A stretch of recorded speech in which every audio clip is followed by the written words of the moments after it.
শুরু করছি প্রতিদিনের মতো আজকের ব্লগটাতে আমি সারাদিন কি করলাম রান্নাবাড়া সেগুলোই দেখাবো। আসসালামু আলাইকুম সবাই কেমন আছেন? আশা করছি ভালো আছেন। আলহামদুলিল্লাহ আমি অনেক ভালো আছি। এই তো সকাল সকাল উঠে ডিম ভাজি করে আলু ভর্তা করে খেয়ে নিলাম। শীতের সকালে ডিম ভাজি আর আলু ভর্তা খেতে আমার অনেক বেশি ভালো লাগে। আমার মনে হয় প্রায় মানুষ এটা অনেক বেশি পছন্দ করেন, শীতের সকালে আলু ভর্তা ডিম ভাজি। তো সকাল সকাল ওটা দিয়ে খেয়ে তারপরে আমার হাজবেন্ড বাজারে গেছিল, অল্প কিছু বাজার করে এনেছে আর আবার সেই টাকি মাছ এনেছে। টাকি মাছ আমার অনেক পছন্দ, তাই সে অনেক করে নিয়ে আসে। তো এই তো মাছগুলো বের করে পানির মধ্যে রেখে দিব ভাবলাম, তাই বের করে পানির মধ্যে রেখে দিচ্ছিলাম একটা একটা করে। আর এত বেশি ভালো লাগছিল মাছগুলো নাড়তে, পানির মধ্যে দিয়ে মাছ নাড়তেছিলাম, মনে হচ্ছিল 1 ঘন্টা ধরে শুধু নেড়েই যায়, এত মজা লাগছিল মাছগুলো নাড়তে আমার। তো সব মাছগুলো এইভাবে বালতির মধ্যে রেখে দিয়েছিলাম। একদম তাজা মাছ ছিল, খুব সুন্দর ভাবে খেলে বেড়াচ্ছিল পানির মধ্যে, দেখতে কিন্তু অনেক ভালো লাগছিল, খুব মজা পাইছি। এত মজা লাগছিল এই মাছগুলো নাড়তে আমার। তারপরে এখানে একটা মজার ব্যাপার দেখেন, এই মাছটা দেখছি একদম আমার জামাই বেটার মতো বদমাইশ শিয়ানা। সে পলিথিনটা মুখে নিয়ে একদম ছাড়ছে না, কিছুতেই ছাড়ছে না,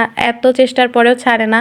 আরেকটা দেখি গামলার মধ্যে থেকে দৌড়ে পালানোর চেষ্টা করছে, সেটাকেও ধরলাম, ধরে আবার পানির মধ্যে দিলাম, কিন্তু ওই মাছটা কিছুতেই ছাড়াচ্ছিল না, ওইভাবে ওকে রেখে দিয়েছে, ওকে আগে কাটবো। তারপরে মাছগুলো কেটে নিয়ে এসে বাকিগুলো ফ্রিজে রাখলাম আর এগুলো হচ্ছে রান্না করবো। তো এই মাছগুলো আমি মরিচের গুঁড়া, হলুদের গুঁড়া, লবণ দিয়ে ভালো করে ভেজে নিচ্ছিলাম। তারপরে একটু মরিচের গুঁড়া বেশি করে দিয়েছি, একটু ঝাল ঝাল ভিতরে না হলে ভালো লাগে না। আর আজকে রান্নাটা একটু অন্যরকম করেছি, মাছগুলো ভেজে তারপরে মশলাগুলো দিয়ে দিয়েছি। মশলাতে দিয়েছি আদা বাটা, পেঁয়াজ বাটা, জিরা বাটা আর হচ্ছে অল্প একটু রসুন বাটা দিয়ে শুধু কাঁচা মরিচ বাটা দিয়ে রান্না করবো আজকে, আর গুঁড়া মরিচ দিব না মাছ ভুনায়। কাঁচা মরিচ দিয়ে মাছ ভুনা করলেও কিন্তু অনেক বেশি মজা লাগে। আপনারা কে কে কাঁচা মরিচের মাছ ভুনা পছন্দ করেন আমাকে জানাবেন কমেন্টে। আমি কিন্তু অনেক বেশি পছন্দ করি, আমি মাঝে মধ্যে কাঁচা মরিচ দিয়ে মাছ ভুনা করি। তো আজকের মাছ ভুনাটাও কাঁচা মরিচ দিয়েই করেছি। মশলাগুলো ভালো করে কষাই নিচ্ছিলাম, তারপরে কিছুক্ষণ পরে অল্প অল্প করে পানি দিচ্ছিলাম আর মশলা কষাচ্ছিলাম, আর কিছুক্ষণ পরে মাছগুলো দিয়েও মশলা বারবার কষাই নিচ্ছিলাম। একদম ভাজা ভাজা করে নিয়েছি মশলা আর মাছ